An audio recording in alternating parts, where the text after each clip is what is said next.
after the Luanda leak story leaked documents that exposed how Isabel dos Santos, the daughter of the former president, used her family connections and her privilege to build a multi-billion-dollar empire. Angola confirms arrest warrant for Isabel dos Santos, once known as the richest woman in Africa. Angola, where the Prosecutor General has promised to use all possible means to bring Isabel dos Santos back to the country after leaked documents showed she was allowed to buy valuable state assets in a series of suspicious deals when her father was president.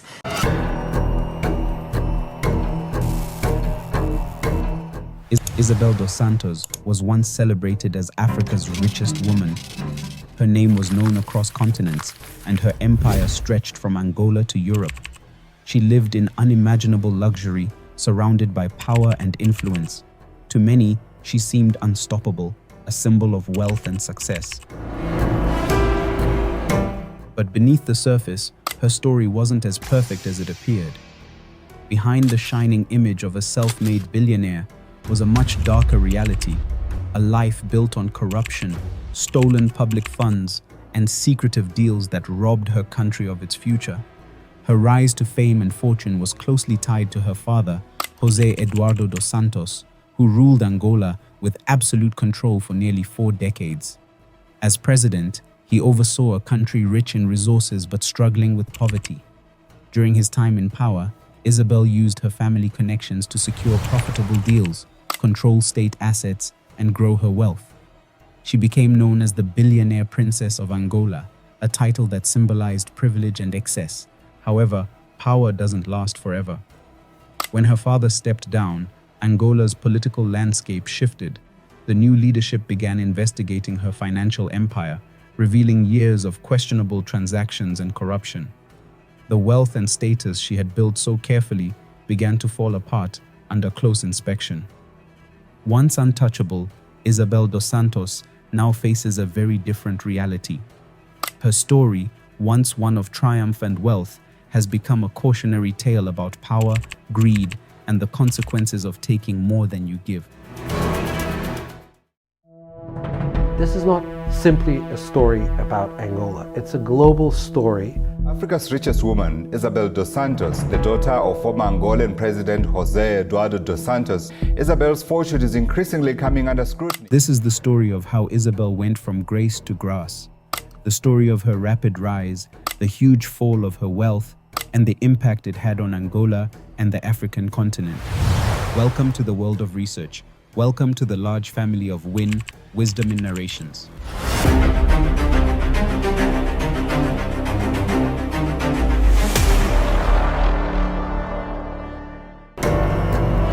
To understand Isabel's ascent, we must start at the beginning. She was born in 1973 in Baku, Azerbaijan, to Tatiana Kukanova and José Eduardo dos Santos. At the time, her father was an influential figure in Angola's liberation movement. 2 years later, in 1975, as Angola gained independence from Portugal, the family returned to a nation full with hope and turmoil. 3 years after returning to Angola, Isabel's life took a pivotal turn. Her father, José Eduardo dos Santos, became president of Angola. The power shift came with personal changes. He divorced Isabel's mother, Tatiana Kukanova, who took Isabel to London. In London, Isabel embraced a life of privilege. She attended St. Paul's Public School, then pursued higher education at King's College, where she studied business management and electrical engineering, graduating in 1995.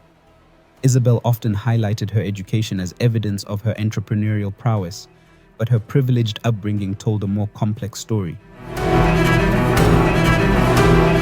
I'm just a businesswoman. I'm an entrepreneur. I work in 60 countries. I work in South America. I work in Asia. I work in Europe, and I work in technology, so I don't work with government contracts. By 1997, at just 24, Isabel embarked on her first business venture, a partnership in Miami Beach, a Luanda restaurant.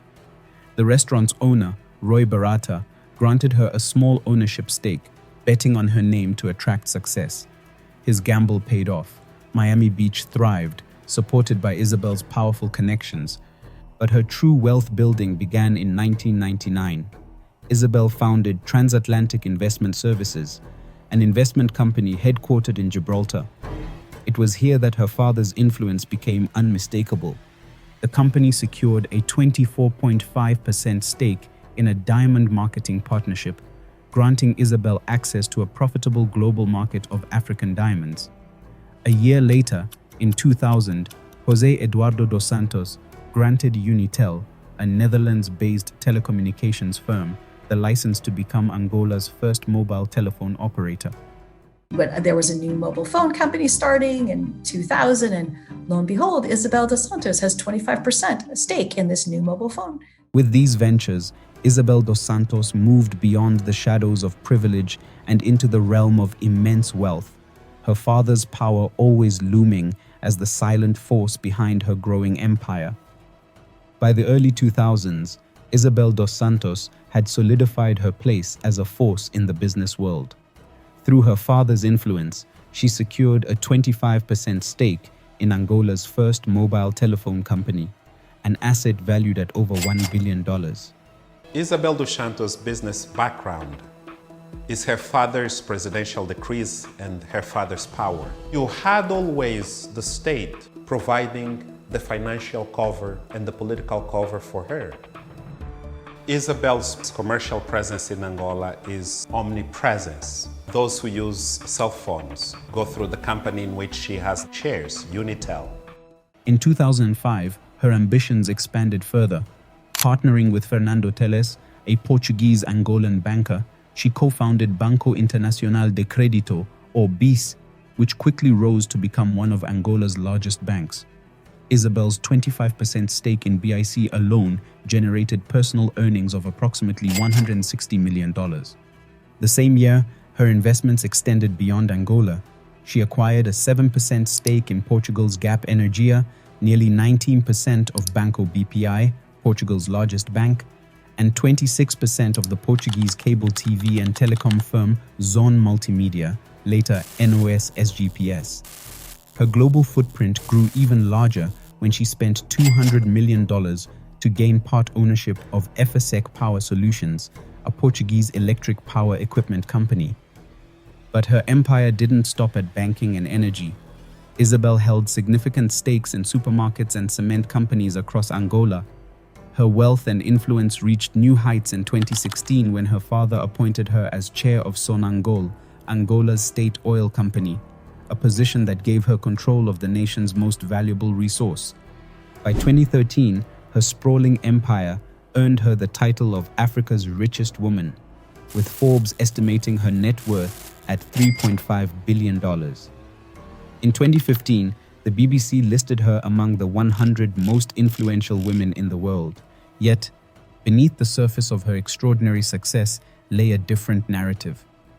Every major Angolan investment tied to Isabel dos Santos seemed to come from two sources: the leverage of a company eager to operate in Angola or the stroke of her father's presidential pen.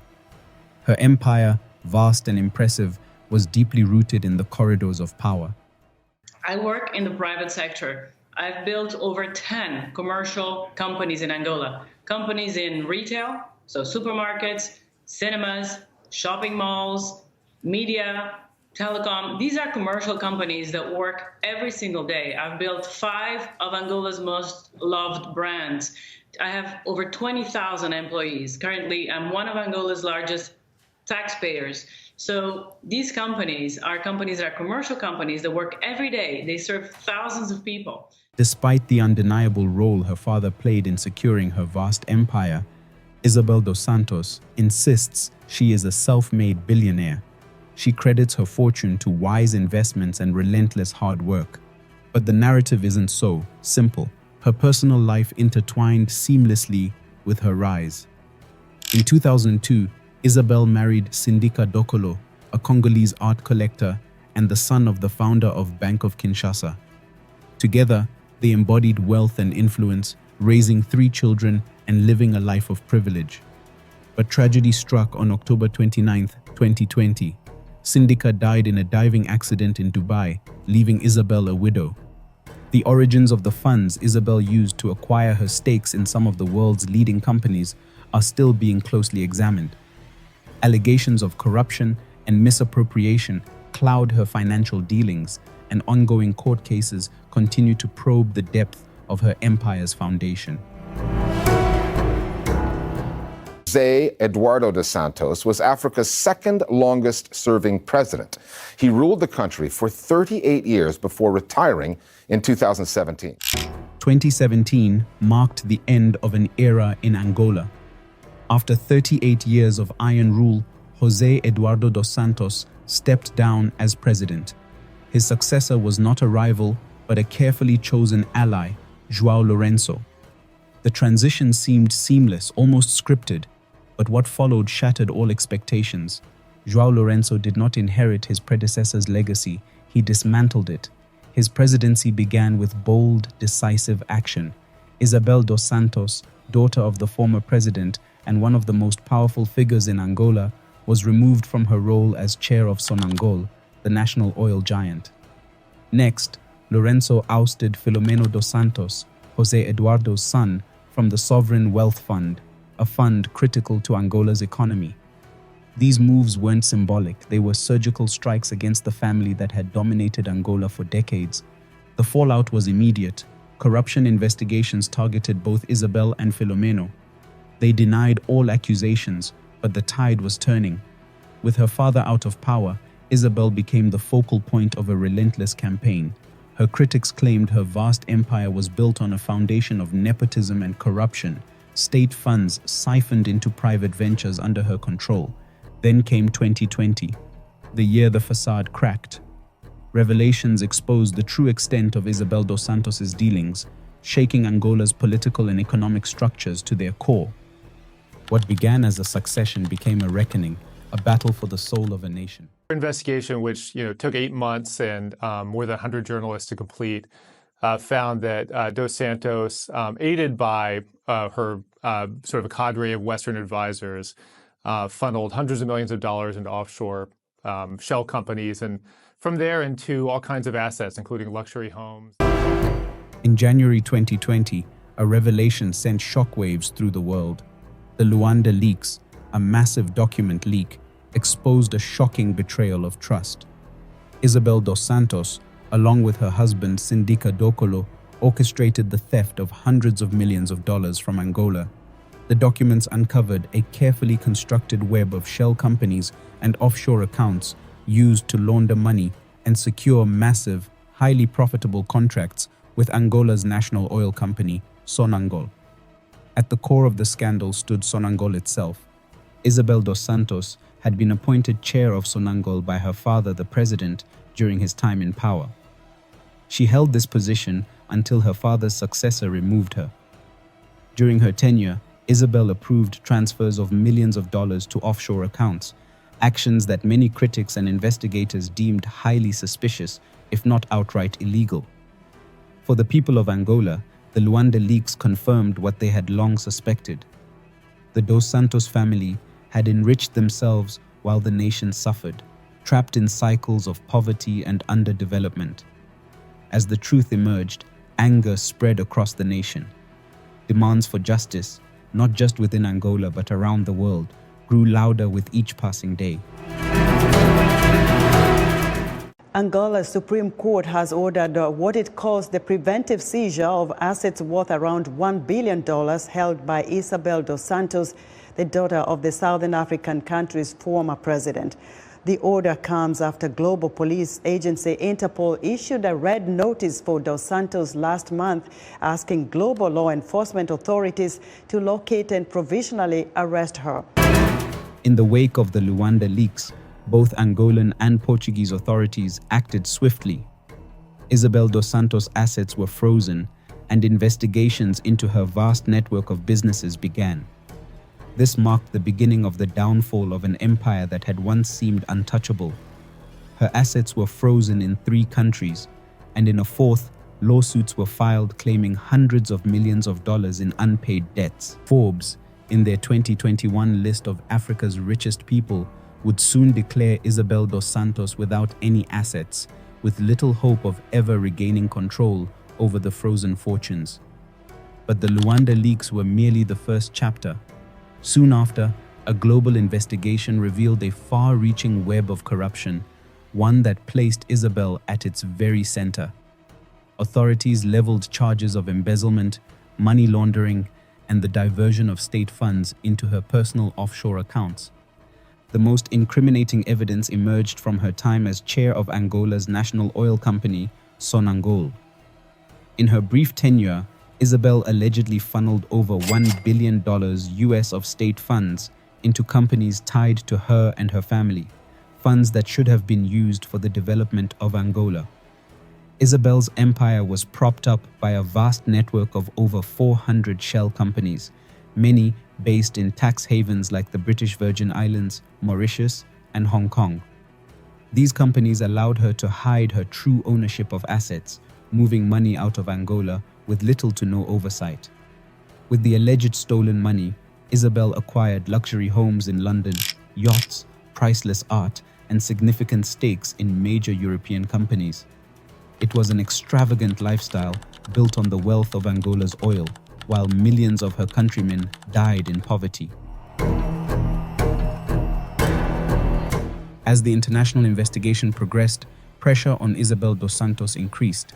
It started with a court in Angola ordering the immediate freezing of her assets in local companies, including her substantial stake in Unitel, several banks, and numerous properties. In the following days, Portuguese authorities acted swiftly, freezing her bank accounts and seizing her properties across Lisbon and beyond. The most significant blow came from the Portuguese banking sector. Isabel held a major stake in some of Portugal's largest financial institutions, including Banco BIC and BPI. Not only were these assets frozen, but the banks distanced themselves from her, severing ties with the woman who had once been a powerful figure in their circles. Her investments in Portugal's energy sector and the media industry, where she had long exerted influence, also crumbled. Every avenue she had used to build her fortune was now under scrutiny. But her legal troubles didn't stop with Angola and Portugal.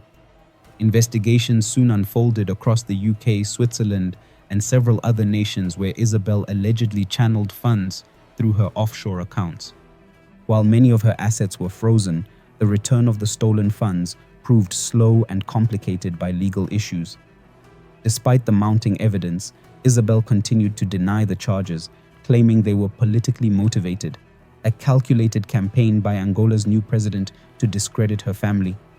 I mean, these leaks are based on 715,000 financial and business records, emails, charts, and audits as well, hundreds of interviews. And they've been reviewed by more than 120 journalists from 37 media outlets. So surely you can't say that this is coordinated. Are they all incorrect? Well, I have to say it is coordinated. These documents were given by a very small Paris outfit. So there's a very small Paris organization led by 4 people who went to ICIJ and delivered those documents. And when you actually read the documents themselves, there's not a single one of them that points to these false allegations. Yet, with billions of dollars still unaccounted for and investigations intensifying, the truth is becoming increasingly difficult to evade.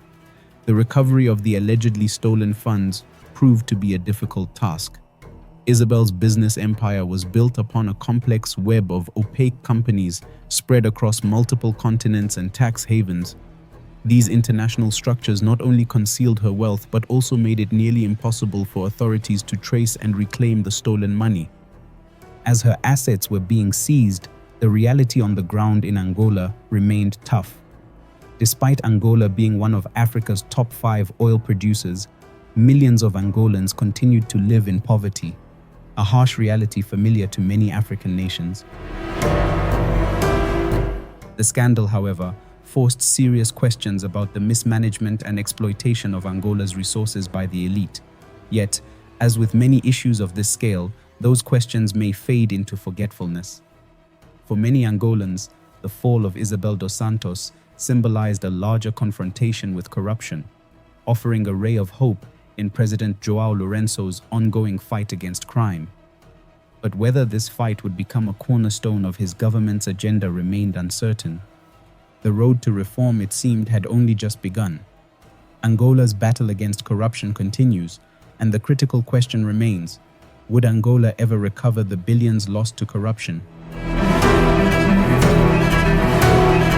Isabel dos Santos may no longer hold the title of Africa's richest woman, but her story remains a chilling reminder of the immense wealth and power concentrated in the hands of a few, particularly in African nations, and the apparent lack of consequences when that power is misused. Thanks for watching. I wish you better life, foods, and money. Stay in the Big Wins family.